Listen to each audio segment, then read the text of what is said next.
En revenant de chez mes parents, ma voisine m'attendait avec un regard désespéré. « Je n'en peux plus. Je garde tes jumeaux depuis 5 jours. » Dans ses bras, il y avait 2 bébés. Des jumeaux? Je n'ai pas d'enfants. La voisine m'a montré une note dans mon écriture. Je reviens bientôt. Merci de les surveiller. Mais je n'ai jamais écrit cette note.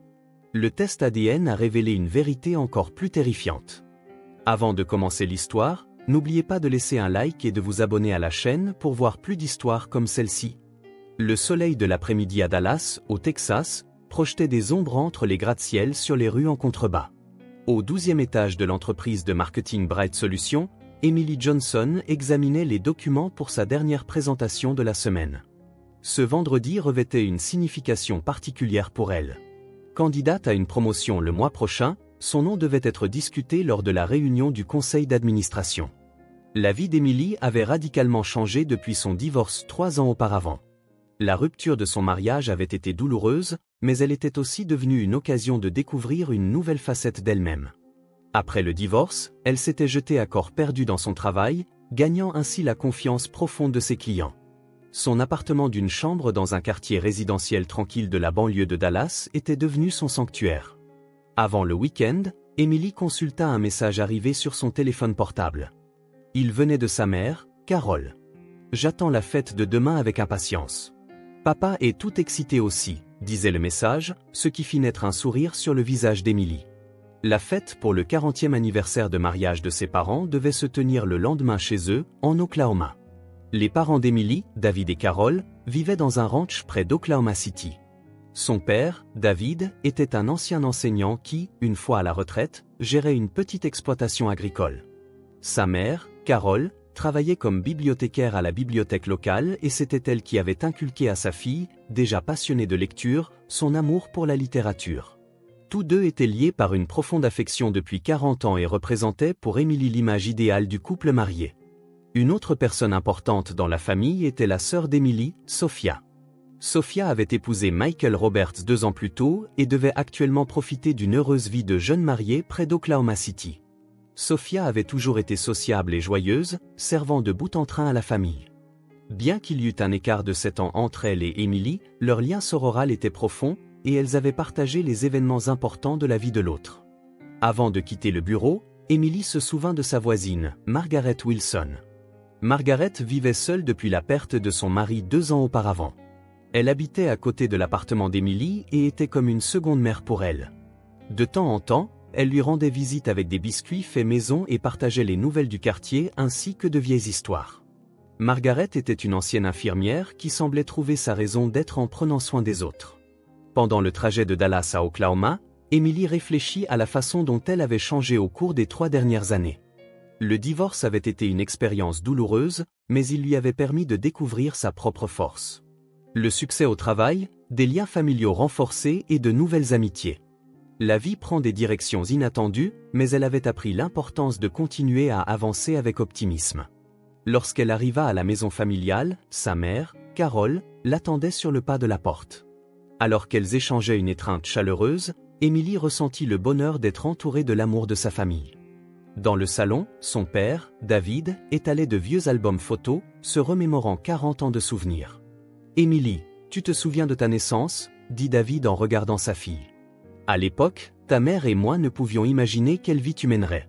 Mais aujourd'hui, en te voyant si merveilleusement épanouie, je suis vraiment fier. » Le week-end fut rempli de moments paisibles passés en famille, avec des proches et des amis de longue date réunis pour la fête, où les mots d'amour et de célébration pour les parents fusaient sans cesse. Sophia était également présente avec son mari, Michael, et les sœurs purent passer un long moment ensemble pour la première fois depuis longtemps. Sophia se montra aussi joyeuse que d'habitude, mais Emily perçut parfois quelque chose de complexe dans l'expression de sa sœur. Cependant, dans l'ambiance joyeuse de la fête, ce malaise s'estompa. Le dimanche soir, Emily quitta la maison familiale à contre-cœur. Une nouvelle semaine commencerait le lundi, la possibilité d'une promotion, de nouveaux projets et la vie quotidienne. Elle reprit la route vers Dallas avec des sentiments positifs. Après 21 heures ce soir-là, Emily gara sa voiture sur le parking de son immeuble. Bien qu'elle fût fatiguée par le long trajet depuis l'Oklahoma, son cœur était rempli du doux souvenir des moments chaleureux passés en famille. Au moment où elle coupa le moteur et voulut prendre son sac de week-end sur la banquette arrière, elle entendit le bruit de quelqu'un courant précipitamment de l'autre côté du parking. « Emily, vous êtes enfin de retour. » En se retournant, elle vit sa voisine, Margaret Wilson, courir vers elle et souffler. C'était la première fois qu'elle voyait Margaret, qui avait habituellement une démarche tranquille, dans un tel état de précipitation. Sous le lampadaire, le visage de Margaret était marqué par la fatigue et la confusion. « Margaret, que se passe-t-il à cette heure ?» demanda Emily, surprise. « Que se passe-t-il ?»« C'est à moi de vous poser la question, » répondit Margaret tout en reprenant son souffle. « Cela fait 5 jours que je m'occupe de vos bébés. M'occuper de jumeaux, c'est plus que ce que mon corps peut supporter. » Emily secoua la tête, perplexe. « Des bébés ? Margaret ? De quoi parlez-vous ? Je n'ai pas d'enfant. Qu'est-ce que vous racontez ?» La voix de Margaret monta d'un ton. « Mercredi matin, vous avez frappé à ma porte et m'avez demandé de garder les jumeaux parce que vous aviez une urgence. Vous aviez promis de revenir tout de suite, mais voilà 5 jours que je n'ai aucune nouvelle. » Le cœur d'Emily se mit à battre violemment. Mercredi matin, elle était au bureau. C'était le jour où elle avait une présentation importante avec un client. Elle s'en souvenait parfaitement. « Margaret, il doit y avoir un malentendu. J'étais au travail mercredi matin. De plus, je n'ai pas d'enfant. Je vis seule depuis mon divorce il y a 3 ans. Vous le savez, n'est-ce pas ?» L'expression de Margaret devint encore plus confuse. « Mais c'était bien vous. Même visage, même voix, même coiffure, et vous m'avez même laissé un mot de votre propre écriture. » Leur conversation fut interrompue par les pleurs d'un bébé provenant de l'appartement de Margaret. Emily n'en croyait pas ses oreilles. C'était bien le son d'un bébé qui pleurait. « Vous voyez, vous entendez ? Ces enfants pleurent. Je suis à bout. Le lait commence à manquer et je suis presque à court de couches aussi. » Margaret porta la main à sa tête. « Comme vous ne reveniez pas, j'ai acheté des articles pour bébé à la pharmacie du quartier. Mais je ne suis pas une babysitter. » Emily était confuse, mais elle essaya de comprendre la situation. « Margaret, pourriez-vous me montrer ces bébés ? » « Bien sûr. Ce sont vos enfants, après tout. » Margaret attrapa le bras d'Emily et se dirigea vers son appartement. « Mais pourquoi dites-vous que vous n'avez pas d'enfant ? Vous êtes devenu amnésique ou quoi ?» Lorsque la porte de l'appartement de Margaret s'ouvrit, les pleurs du bébé s'intensifièrent. Dans le salon, 2 berceaux avaient été installés. Dans les lits, 2 bébés qui semblaient avoir quelques mois pleuraient. L'un paraissait être un garçon, l'autre une fille. Emily eut le souffle coupé. C'était la toute première fois qu'elle voyait ces bébés. Pourtant, pour une raison inconnue, une émotion indescriptible monta du plus profond de son cœur. « Qui sont ces enfants ?» demanda Emily d'une voix tremblante. « Vos jumeaux » répondit Margaret, l'air épuisé. « Quand vous les avez amenés mercredi, comment avez-vous dit qu'ils s'appelaient ? Je crois que le garçon s'appelait Ryan et la fille Emma. » La tête d'Emily tournait. Ryan et Emma. Ces noms lui semblaient vaguement familiers, mais elle ne parvenait pas à se souvenir de quoi il s'agissait. « Margaret, pourriez-vous me montrer le mot dont vous parliez ?» Margaret se dirigea d'un pas las vers le comptoir de la cuisine et ramassa un petit morceau de papier. « Le voici. Le mot que vous avez écrit à la hâte. » Quand Emily reçut le papier, elle se figea en lisant son contenu. « J'ai une urgence. Je reviens tout de suite. S'il vous plaît, occupez-vous de Ryan et Emma. Merci beaucoup. Emily. » C'était clairement de sa propre écriture. Emily sentit ses mains trembler. C'était sans aucun doute son écriture. Pourtant, elle n'avait absolument aucun souvenir d'avoir rédigé ce mot. « C'est mon écriture, mais je n'ai pas écrit ça, » dit Emily d'une voix chevrotante. « Quelque chose ne va pas. Vraiment pas. » Margaret s'effondra sur une chaise. « Emily, qu'est-ce qui vous a pris mercredi matin ? Vous étiez visiblement contrariée, mais vous n'étiez pas aussi étrange. Vous avez dit que vous aviez une urgence et que vous deviez absolument me laisser les jumeaux. Mais j'étais au travail mercredi. Mes collègues peuvent en témoigner, » expliqua désespérément Emily. « De plus, je n'ai pas de bébé aussi petit. Si j'avais des enfants, vous le sauriez, n'est-ce pas ?» Les pleurs des bébés s'intensifièrent. Margaret se leva et commença à préparer du lait. « Emily, je n'y comprends plus rien. Mais les faits sont là. Mercredi matin, vous avez amené ces jumeaux et me les avez laissés, et il n'y a eu aucun contact jusqu'à maintenant.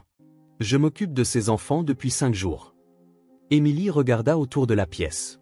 En effet, des articles pour bébés étaient éparpillés. Biberon, couche, vêtements de bébé. Margaret avait réellement pris soin des bébés. Nous devrions appeler la police, décida Emily. Quelque chose ne va pas. C'est mon écriture, mais je n'ai pas écrit ce mot. Et je n'ai pas d'enfant. Margaret regarda Emily avec des yeux fatigués. S'il vous plaît, mais ce sont vos enfants. Non, dit clairement Emily. Je n'ai pas d'enfant, mais quelqu'un s'est fait passer pour moi et vous a laissé ses enfants. Je ne sais pas ce que ça signifie, mais ce n'est pas une situation normale. Tout en sortant son téléphone portable, Emily composa le 911. Elle avait besoin d'une aide professionnelle pour comprendre cette situation étrange. Lorsque l'appel fut pris, elle commença à expliquer la situation.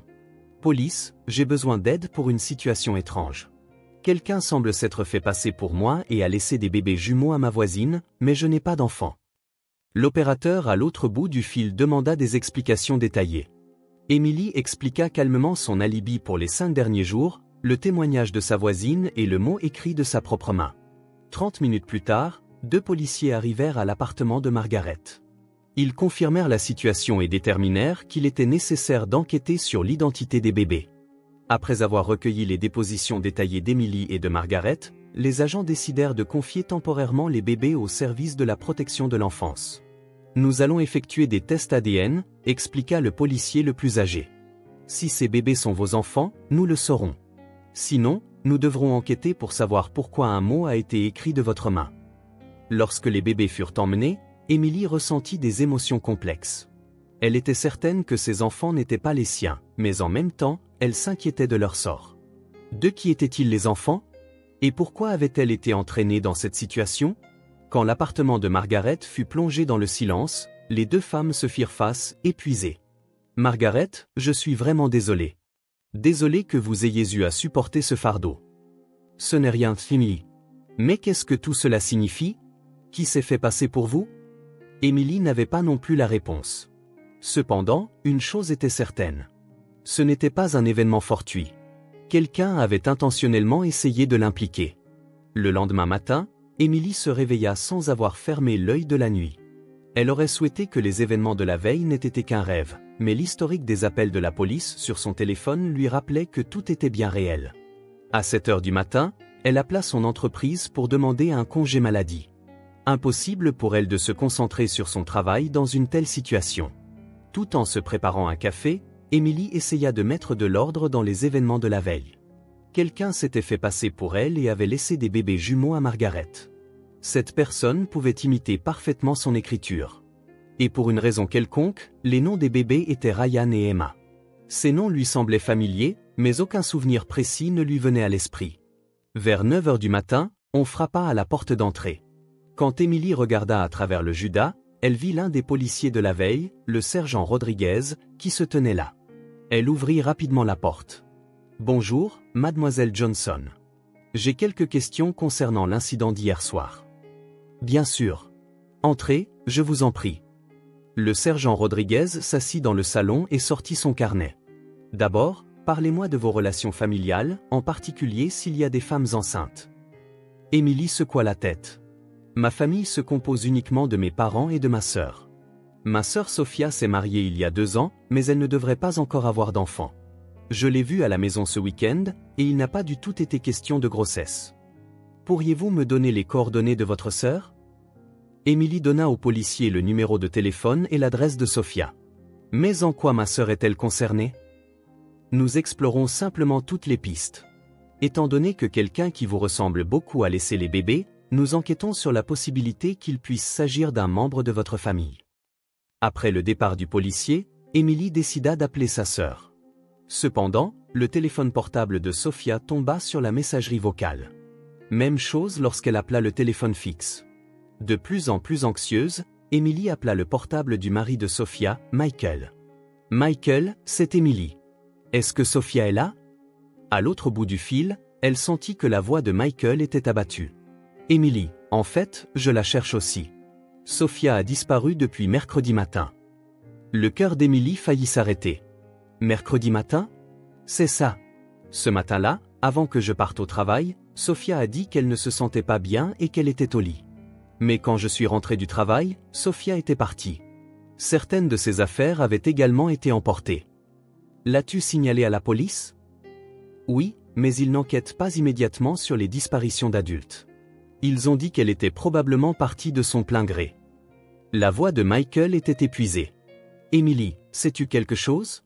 As-tu eu des nouvelles de Sophia? Emily hésita à lui raconter les événements de la veille. Cependant, si Sophia était impliquée, elle devait dire la vérité à Michael. Michael, il se passe quelque chose d'étrange. Quelqu'un s'est fait passer pour moi et a laissé des bébés jumeaux à ma voisine. C'était mercredi. Il y eut un long silence à l'autre bout du fil. Puis Michael dit d'une voix tremblante, des jumeaux? Emily, Sophia était enceinte, mais elle me le cachait.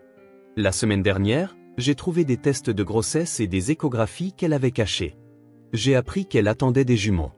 Emily sentit sa main tenant le téléphone trembler. Alors, tu as confronté Sophia à ce sujet? J'allais le faire, mais elle a disparu avant que je puisse en avoir l'occasion. Emily, est-ce que ces bébés pourraient être? La police fait des tests ADN, dit rapidement Emily.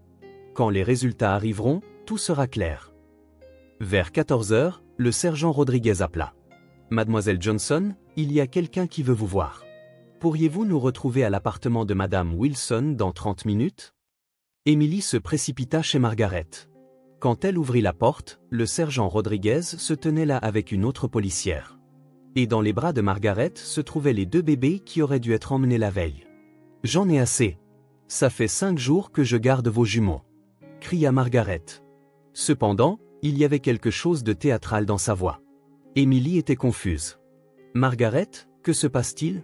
Les bébés ont été emmenés au service de la protection de l'enfance hier soir. » Des jumeaux? Je n'ai pas d'enfant, ni à Emily. À nouveau, la policière s'avança. Mademoiselle Johnson, nous avons en fait examiné les enregistrements des caméras de surveillance depuis hier soir, et nous avons découvert des images de mercredi matin. L'agente sortit une tablette et lança la vidéo. Sur l'écran se trouvait une femme qui ressemblait trait pour trait à Emily, portant des jumeaux et se dirigeant vers l'appartement de Margaret. « Ce n'est pas moi, » affirma fermement Emily. « Mais elle me ressemble beaucoup, c'est certain. » Regardez attentivement. L'agent zooma sur la vidéo. Sa façon de marcher, sa coiffure, ses vêtements, tout vous ressemble. Cependant, il y a une différence. Emily fixa l'écran. Puis elle le remarqua. On pouvait voir une alliance qui brillait à la main gauche de la femme. Emily ne portait plus d'alliance depuis 3 ans. L'alliance, murmura Emily. C'est exact.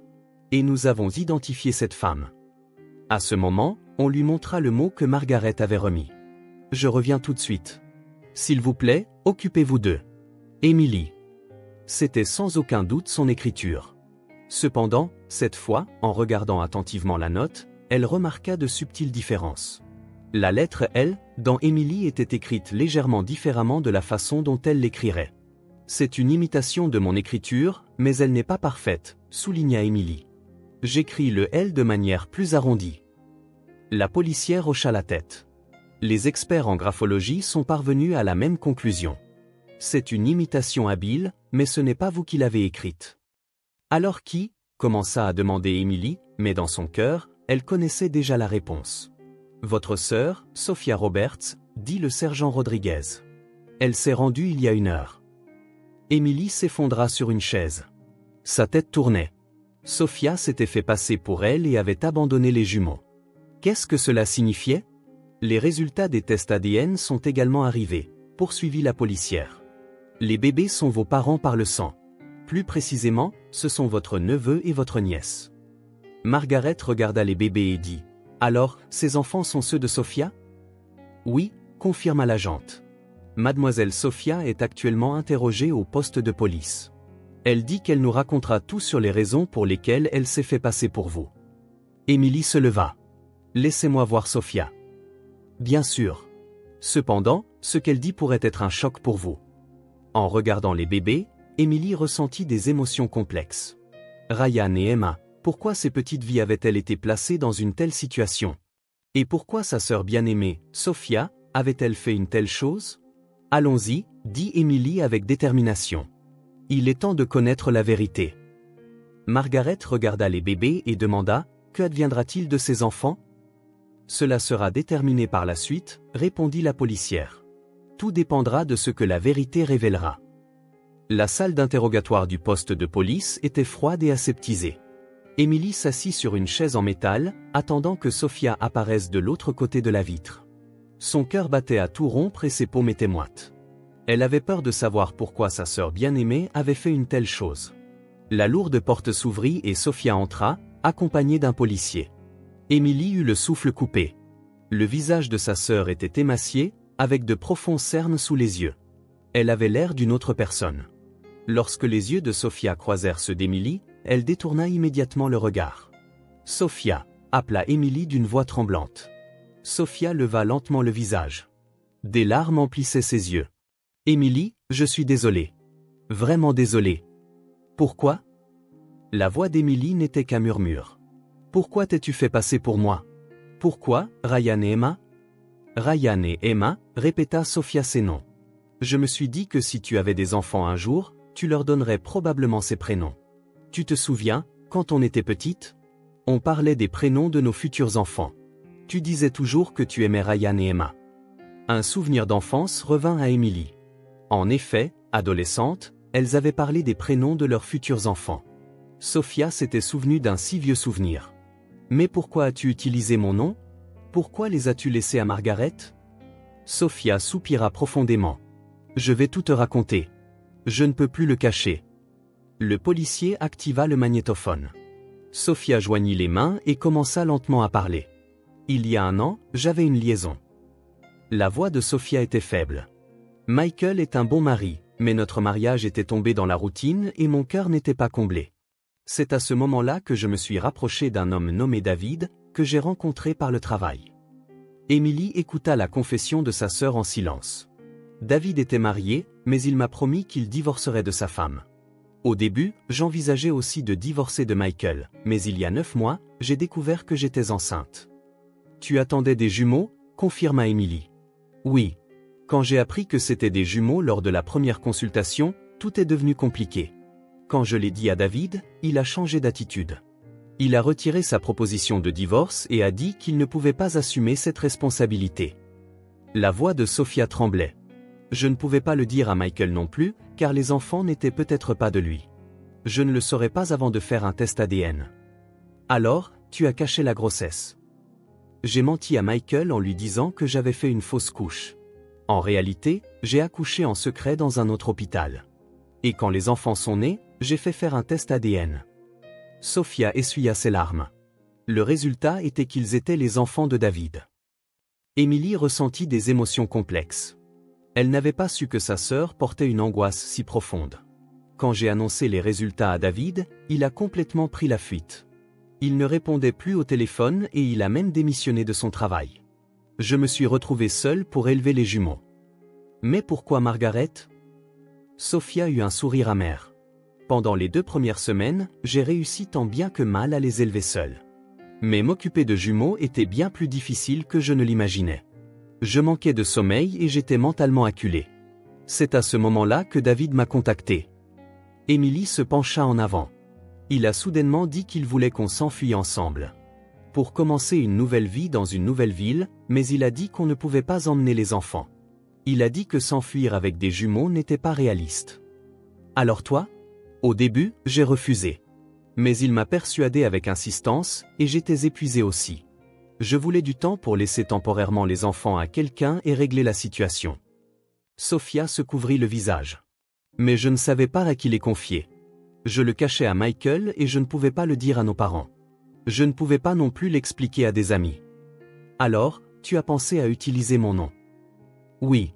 Je me suis dit que si tu avais vraiment des enfants, tu les confierais peut-être à Margaret. Margaret est gentille et a de l'expérience avec les enfants, dit Sophia, embarrassée. J'étais aussi douée pour imiter ton écriture depuis notre enfance, alors j'ai pensé que je pourrais bien le faire. Émilie était abasourdie. Mais tu n'as pas pensé que ça me causerait des problèmes ? Je n'avais prévu qu'une semaine, dit Sophia en pleurant. J'allais parler avec David, décider de l'avenir des enfants, et venir les chercher immédiatement.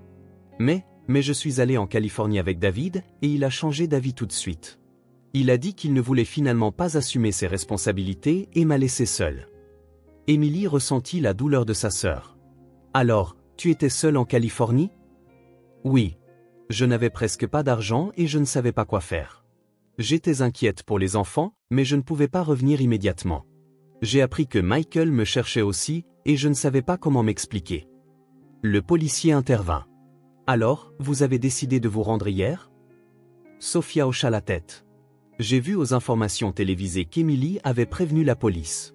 Je me suis dit que je ne pouvais plus causer de problème à ma sœur. Emily se leva et posa la main sur la vitre. Sophia, pourquoi ne m'as-tu pas consulté dès le début? Je t'aurais aidé. J'avais peur, pleurait Sophia. Je ne voulais pas montrer une situation aussi embarrassante à ma sœur parfaite, Emily. Tu as vécu avec force après ton divorce et tu as réussi au travail. Je ne pouvais pas devenir comme toi. Parfaite? Ce n'est pas vrai. Emily secoua la tête. J'ai aussi commis beaucoup d'erreurs.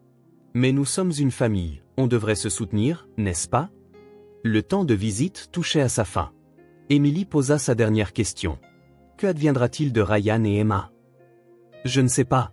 Sophia afficha une expression désespérée. Michael demande le divorce. David est complètement injoignable. Je n'ai pas les moyens financiers d'élever les enfants. Je t'aiderai, dit immédiatement Emily. Ne porte pas ce fardeau seul. Nous sommes sœurs. Sophia eut une expression surprise. Mais je t'ai causé des ennuis. C'est du passé. Ce qui est important maintenant, c'est l'avenir de Ryan et Emma. Le policier annonça la fin de la visite. Emily dit à Sophia, je vais engager un avocat. Et nous réfléchirons ensemble à l'avenir des enfants. Tu n'es pas seule. En quittant la salle d'interrogatoire, Emily avait des sentiments complexes. Les actions de sa sœur étaient inexcusables, mais en même temps, elle pouvait comprendre son angoisse. La liaison, la grossesse, la trahison et la solitude. Sophia avait fait le mauvais choix lorsqu'elle était acculée. Sur le parking, Emily parla avec Michael au téléphone. Michael, j'ai tout entendu. Emily, je ne peux plus pardonner à Sophia. Je vais divorcer. La voix de Michael était froide. C'est ta décision, je ne t'en empêcherai pas. Mais pense aux enfants. Ces enfants ne sont pas les miens. Mais ce sont les enfants de Sophia, et ce sont mon neveu et ma nièce. À l'autre bout du fil, Michael resta silencieux un long moment. Emily, tu as l'intention de soutenir Sophia? Oui, elle a fait une erreur, mais elle peut encore recommencer à zéro. Et Ryan et Emma sont innocents. En quittant le poste de police, Emily était prête pour le chemin difficile qui l'attendait. Les problèmes juridiques, le fardeau financier, la réparation des liens familiaux.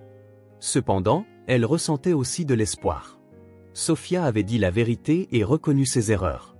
C'était le premier pas vers la rédemption. 3 mois plus tard, l'automne à Dallas, au Texas, était enveloppé d'une douce lumière.